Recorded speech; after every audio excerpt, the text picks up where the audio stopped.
یہ حقیقت ہے، کوئی افسانہ نہیں ہے، معاذ اللہ کوئی ناول نگاری نہیں ہے۔ آپ کی حیات طیبہ کے بالکل آخری ایام ہیں، آپ شدید بیماری میں مبتلا ہیں، ضعف اور کمزوری آپ پہ چھائی ہوئی ہے۔ بیماری کے ایام میں اور اپنی حیات طیبہ کے آخری ایام میں آپ تشریف لائے۔ الصلاۃ جامعہ، لوگوں جمع ہو جاؤ، اکٹھے ہو جاؤ۔ سارے صحابہ کو جمع فرمایا اور اس وقت آپ نے فرمایا ایھا الناس، اے لوگو، اگر میں نے تم میں سے کسی کے ساتھ کوئی زیادتی کی ہو، اٹھے آج آ کے مجھ سے بدلہ لے لے۔ اگر میں نے کسی کو کوڑا مارا ہو، آئے آ کے مجھے کوڑا مار کے بدلہ لے لے۔ اگر میں نے کسی کا حق دینا ہو، آئے آج آ کے اپنے حق کا مطالبہ کر لے۔ جس کا جو حق میرے ذمہ ہے وہ آئے اپنے حق کا مطالبہ کرے، میں ہر کسی کو اس کا حق اس کے مطالبے کے مطابق دوں گا، یا اپنے حق کا مطالبہ کرے، اپنا حق لے لے، یا اللہ کی بارگاہ میں اپنے حق سے دستبردار ہو کے مجھے معاف کر دے۔ میں اللہ کی بارگاہ میں ایسے جانا چاہتا ہوں کہ میرے ذمے مخلوق میں سے کسی کا حق نہ ہو۔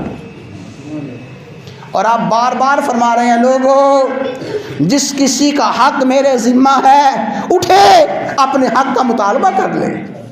اللہ، ایک صحابی اٹھتے ہیں، توجہ کے ساتھ سن لیں کہ اللہ کے حکم کے سامنے غلبہ کیسا ہے۔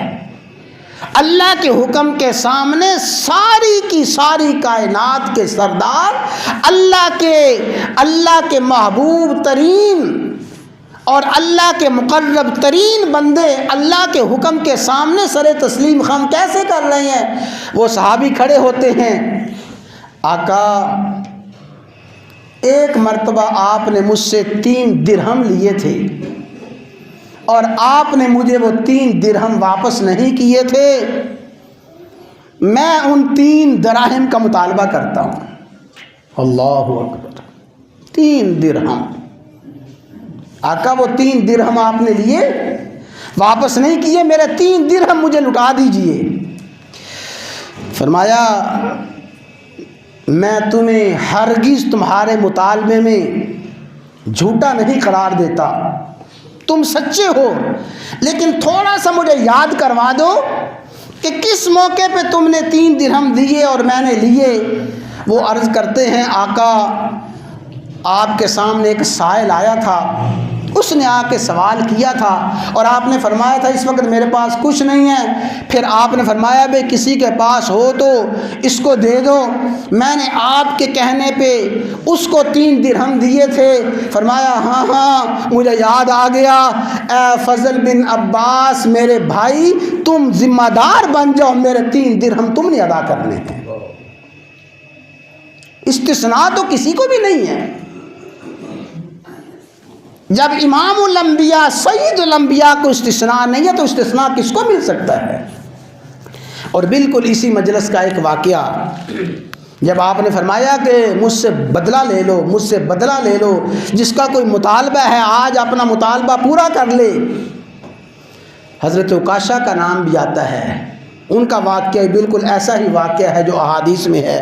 حضرت عکاشہ نے اس موقع پہ کھڑے ہو کے عرض کی آقا ایک موقع تھا، بے تکلف مجلس تھی، ہم بیٹھے ہوئے تھے، آپ نے چھڑی مجھے ماری تھی، آج میں اس چھڑی کا بدلہ لینا چاہتا ہوں، اس لیے کہ آپ جو بار بار فرما رہے ہیں جس کا میرے ذمے کوئی حق ہے اپنے حق کا مطالبہ کر لے۔ حضرت عکاشہ نے بالکل یہی کیا تھا، آخر میں مہر نبوت کو بوسے دیے تھے اور مہر نبوت کو چوما تھا اور عرض کیا تھا آقا میں نے بدلہ کہاں لینا تھا، میں تو مہر نبوت کو بوسہ لینے کے لیے بہانہ تلاش کر رہا تھا۔ تو حضرات گرامی واللہ غالب علی امرہ، اللہ تعالیٰ اپنے تمام احکامات پہ غالب ہے، ساری مخلوق اللہ کے حکم کے سامنے مغلوب ہے، کوئی بھی اللہ کے حکم سے مستثنی نہیں ہے۔